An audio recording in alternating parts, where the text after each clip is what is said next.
Caste based politics ना इस समय अल्ट्रा लेवल पे चलने वाली है आने वाले चुनाव में। देखिए, रामचरितमानस को जलाए जाना ना उसी का एक बहुत बड़ा हिस्सा है। आपको सिलसिलेवार तरीके से चीजों बताता हूं कि अगले एक साल में क्या होने वाला है। अपमान करके भाई साहब सम्मान पहली बात तो किसी को नहीं मिला और ना आपको मिलने वाला है। यह है पूरा कंक्लूजन इस वीडियो का। अब देखिए, रामचरितमानस को लगातार लोग जला रहे हैं, इस ग्रंथ को जला रहे हैं। इसके पीछे का लॉजिक, मतलब और समुदाय सब समझाता हूं। देखिए, रामचरितमानस जो ग्रंथ है ना, आप नहीं पढ़ते कोई दिक्कत नहीं, नहीं मानते, नहीं समझ में आती कोई दिक्कत नहीं, नहीं करना है सम्मान मत कीजिए, मगर जलाने की आवश्यकता क्यों? इससे क्या साबित हो जाएगा? सोचिए, जो व्यक्ति रामचरितमानस को पूजता है उसके मन पर कितनी गहरी चोट लगती होगी, कितना गहरा आघात हुआ है, नहीं पता ना। रामचरितमानस कई लोगों की आस्था है, भक्ति है, पूजते हैं, उन्हें तो बुरा लगता हो। ऐसे भी क्या राजनीति कि आप इतने नीचे गिरने पर उतारू हो जाएं? ये सिर्फ एक ग्रंथ की बात नहीं, कई सारे ग्रंथों को जलाया जाता है, अलग अलग समुदाय के ग्रंथों को जलाया जाता है, सब उसी परिप्रेक्ष्य में समझना। एक वीडियो वायरल हुआ है साहब, जिसमें लखनऊ में ना ओबीसी महासभा के कुछ नेता हैं, रामचरितमानस की जो प्रतियां हैं उसको लगातार फाड़ते जा रहे हैं, कुछ वीडियोस में जलाते हुए दिखाई दे रहे हैं। उन कॉपियों पर, उन प्रतियों पर जूते पहन करके पैर रखे गए हैं।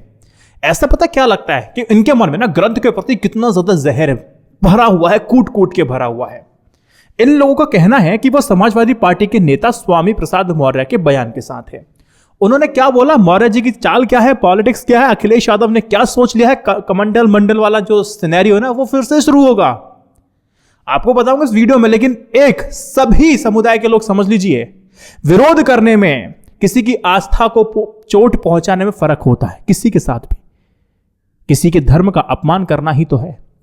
एक तरफ आप सम्मान की बात करते हो और दूसरी तरफ खुद ही दूसरे का अपमान कर रहे हो। आप किसी भी धर्म का सम्मान नहीं कर सकते हैं तो मत कीजिए, मत कीजिए, कम से कम अपमान तो ना कीजिए। आज रामचरितमानस फाड़ने वाले लोग कल किसी अन्य धर्म ग्रंथ के फटने का, भारत को असहिष्णु करने का जो आरोप है मढ़कर के लोगों को भड़काएंगे, अहिंसा फैलाएंगे। इन लोगों को ना याद रखने की आवश्यकता है, और कई सारे लोगों को याद रखें कि लोकतंत्र में बेअदबी की कोई भी जगह नहीं है। इस बात को समझिए। अगर आपको रामचरितमानस पर विश्वास नहीं होता है, अन्य धर्म ग्रंथ पे विश्वास नहीं होता है, तो मत कीजिए ना। मंदिर मत जाइए, मस्जिद मत जाइए, कहीं मत जाइए, चर्च मत जाइए, कुछ मत कीजिए, मगर किसी के ग्रंथ को फाड़ना, जलाना बिल्कुल गलत है। रामचरितमानस का ही नहीं ना भाई साहब, अपना भी आप अपमान कर रहे हैं। अब पॉलिटिक्स की बात कर रहा हूं, अल्ट्रा लेवल पे चलने वाली पॉलिटिक्स। ये स्वामी प्रसाद मौर्य है ना, कुछ बीते दिनों में देख रहा था कि रामचरितमानस को बकवास बताते हुए कुछ चौपाइयां हटवाने का तथा रामचरितमानस को परमानेंटली बैन करने की बात कर डाली थी। ये चुनाव से पहले होता है, हमेशा होता है। उनका इस मांग पर ना चारों तरफ विरोध हुआ। साधु संत ने स्वामी प्रसाद के बयान पर नाराजगी जताई, उन्हें गिरफ्तार करने की मांग भी कर दी। फिर भी शनिवार को ना अखिलेश यादव स्वामी प्रसाद मौर्य से मिलते हैं और रविवार को उन्हें पार्टी राष्ट्रीय महासचिव बना दिया जाता है। अतिरिक्त जिम्मेदारी, यहां लग रहा था कि अखिलेश यादव कुछ कड़ा एक्शन लेंगे, लेकिन नहीं, जिम्मेदारी और दे दी और ये कहा कि भाजपा धर्म का ठेकेदार नहीं हो सकती है। और हमने स्वामी प्रसाद मौर्य को जातीय आरक्षण के मसले पर काम करने को कह दिया है, ऐसा अखिलेश यादव ने कहा है। अखिलेश यादव के इस कथन के बाद यह बिल्कुल साफ हो जाता है और हो गया है कि अखिलेश किसी भी हालत में स्वामी प्रसाद मौर्य के रामचरितमानस को लेकर के दिए गए उन बयानों पर किसी भी तरह का एक्शन नहीं लेने जा रहे हैं। यह बात सुनिश्चित और पुख्ता हो गई है। अखिलेश यादव अब वह राज्य में पता क्या करेंगे, अगड़ा बनाम पिछड़ा का जो सवाल है ना उसको खड़ा करेंगे, उसकी कोशिश में लगे हुए हैं, ताकि भाजपा के नेता जब राम मंदिर निर्माण का दावा कर हिंदुत्व की हवा चलाएंगे, तब स्वामी प्रसाद मौर्य बसपा से सपा में आए अन्य दलित नेता हिंदू धर्म की खामियों को उजागर करते हुए दलित और गैर यादव पिछड़ों को सपा से जोड़ते हुए ना पार्टी का जनाधार बढ़ाएंगे। दिस इज द स्ट्रेटेजी, और यही मानसिकता से काम चल रहा है। यूपी में आपको पता होना चाहिए सबसे बड़ा जो वर्ग है ना वोट बैंक है, वो है पिछड़ा वर्ग, ओबीसी। राजनीतिक दलों के आंकड़े की बात अगर माने तो 52% पिछड़े वर्ग के वोट बैंक में 43% जो बैंक है ना, वोट बैंक है, वो गैर यादव बिरादरी का है। यूपी चुनाव के परिणाम पर अगर आप नजर डालेंगे तो खुलासा होता है कि पिछड़ा वर्ग के वोटर समूह के तौर पर ना वोटिंग नहीं करता है। चुनाव में उनका वोट जाति के आधार पर पड़ता ही है। यही कारण है कि छोटे हो या बड़े हो, जो भी दल होते हैं ना, सभी की निगाहें इन बैंकों पर होती है, इस वोट बैंक पर होती है। और अखिलेश यादव ने इन आंकड़ों के आधार पर अपनी चुनावी जो रणनीति है ना, उसको तैयार कर लिया है। अब मैं आपको समझाता हूं कि अब ये लोग करने की क्या कर रहे हैं कोशिश, आपको समझाता हूं। देखिए, देश के ना 2 सबसे बड़े राज्यों में मंडल राजनीति के केंद्र में रहे बिहार और उत्तर प्रदेश में मंडल की राजनीति फिर से लौट आई है, और इस बार ज्यादा आक्रामक तरीके से लौटी है। और इसकी वजह भी मैं आपको बताऊं कि आक्रामक तरीके से ही क्यों लौटी। इस बार मंडल की पार्टियां मंदिर राजनीति से सीधी टक्करें ले रही हैं। मंडल कमंडल, ध्यान रखिएगा, वह उसके बीच अपनी जगह नहीं तलाश रही हैं, बल्कि उसे टकरा कर हमेशा के लिए अपनी स्थायी जगह बनाने की राजनीति कर रही हैं। इस राजनीति के तहत अयोध्या में राम मंदिर के निर्माण को चुनौती नहीं दी गई है। पता क्या किया गया, बल्कि राम कथा कहने वाले ग्रंथ रामचरितमानस को चुनौती दी गई है। जिस ग्रंथ से राम की कथा जन जन तक पहुंची है, उस ग्रंथ को ही पिछड़ा व दलित विरोधी बताकर के एक विवादित बयान देने की राजनीति हो रही है, वो शुरू हो चुकी है। असल में इन दोनों राज्यों को मंडल की पार्टियां यानी कि RJD, JDU and Samajwadi party के सामने कोई रास्ता बचा भी नहीं है इसके सिवा कुछ करने का भी, इसलिए यह रास्ता पकड़ा है। इसका रास्ता उत्तर प्रदेश में भाजपा को लगातार दूसरी बार मिली जीत से खुला है, क्योंकि पहली बार अगर आप देखेंगे कि 2014 में समाजवादी पार्टी हार गई थी और भारतीय जनता पार्टी की सरकार बन जाती है, तो कहा गया था कि चलो ठीक है, नरेंद्र मोदी की लहर है इसलिए हार गए। लेकिन जब दूसरी बार ना, और वो भी किसी पिछड़े नेता के चेहरे पर नहीं बल्कि हिंदुत्व के अगड़े चेहरे के दम पर, जब भाजपा पूर्ण बहुमत से जीती, तो मंडल की राजनीति तो एक बार आनी थी ना, कि मंडल की राजनीति का एक बहुत बड़ा गढ़ टूट जाने के 2 टूक संदेश थे ना, वो निकल चुके थे, वो लौटना पड़ेगा। इस संदेश को सबसे पहले और सबसे ज्यादा गंभीरता से ना किसने लिया, नीतीश कुमार ने।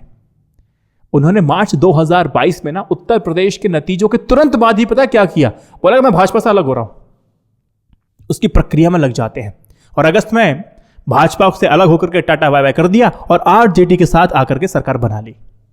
अब उन्होंने 2 टूक अंदाज में कह दिया है, मर जाएंगे पर भाजपा के साथ नहीं आएंगे। भाजपा से अलग होना और आरजेडी के साथ मिलकर के सरकार बनाना बिहार में मंडल की राजनीति को बचाने का एक अंतिम प्रयास है। मेरी स्मार्ट ऑडियंस इस बात को समझ चुकी होगी, बस मैंने दोहरा दिया है।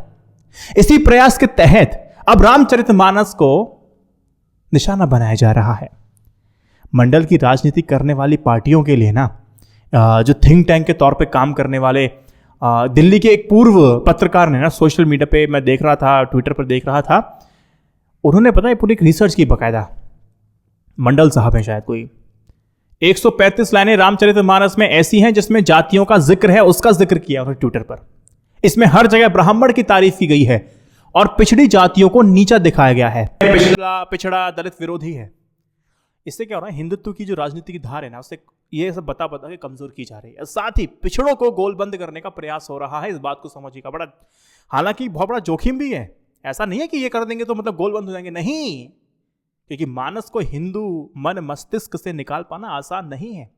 ये दाव उल्टा भी पड़ा है। अगर मैं आपको पास्ट में अगर मैं ले जाऊं तो उत्तर प्रदेश की विधानसभा में सोशलिस्ट पार्टी के जो विधायक थे, उनका नाम है विधायक रामपाल सिंह यादव। 1974 में विधानसभा के अंदर ही उन्होंने पता क्या किया था, रामचरितमानस के पन्ने फाड़ डाले थे। इसके बाद उनको रामायण फाड़ यादव के नाम से जाने लगा था, लोग जाने लगे थे इस नाम से।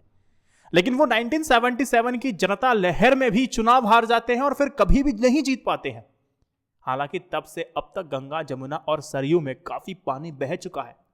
उसके बाद मंडल की रिपोर्ट लागू भी हुई थी।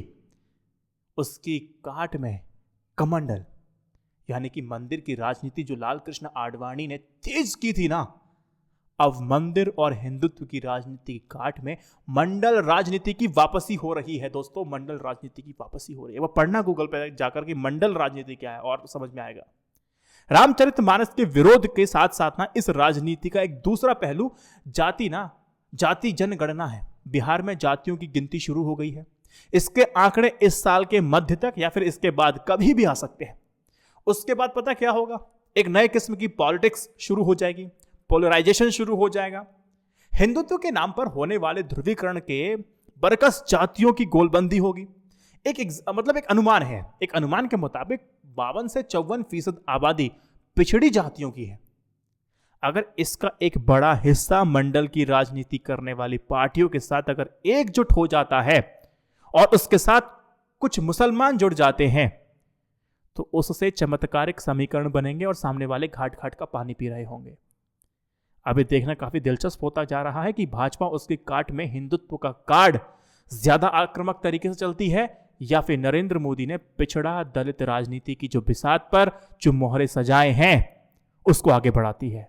कैबिनेट में फेरबदल जो होती है इसी के इर्द गिर्द होती है। लोकसभा चुनाव में अभी तकरीबन 12, 13, 14 महीने के आसपास बचे हैं। इस अवधि में मंडल राजनीति का एक नया स्वरूप जो होगा आपको बिहार में और उत्तर प्रदेश में देखने को मिलेगा। अब दिलचस्प यह बन जाता है कि उसका जवाब देने के लिए भाजपा ने जो पहल करेगी वो काफी दिलचस्प देखने वाली होगी। अगर इन दो राज्यों की अगर लोकसभा सीटों को मिला दूं तो 120 बैठती हैं और भाजपा के पास इस समय 79 है और उसके सहयोगियों के पास मात्र 8 सीटें हैं। वो इसे आसानी से छोड़ेगी नहीं। तो यह है कमंडल मंडल की राजनीति। मैंने आपको समझा दिया आने वाले वक्त में कितना बुरा जहर आपको देखने को मिलने वाला है सोशल मीडिया पे। अगर मेरी बात आप तो पहुंच चुकी है तो इस वीडियो को 3 व्हाट्सएप ग्रुप में शेयर करके दुनिया तक पहुंचा दो ताकि उनको समझ में आ सके कि अचानक से जो कुछ हो रहा है ये अचानक नहीं, प्लान्ड वे में हो रहा है और ये क्या क्या कर देगा ये भी आपकी जनता को समझ में आ जाना चाहिए, जिसको आप शेयर करेंगे। जय Hind, Vande Mataram. Stay updated, stay educated, सत्यमेव जयते। नमस्कार।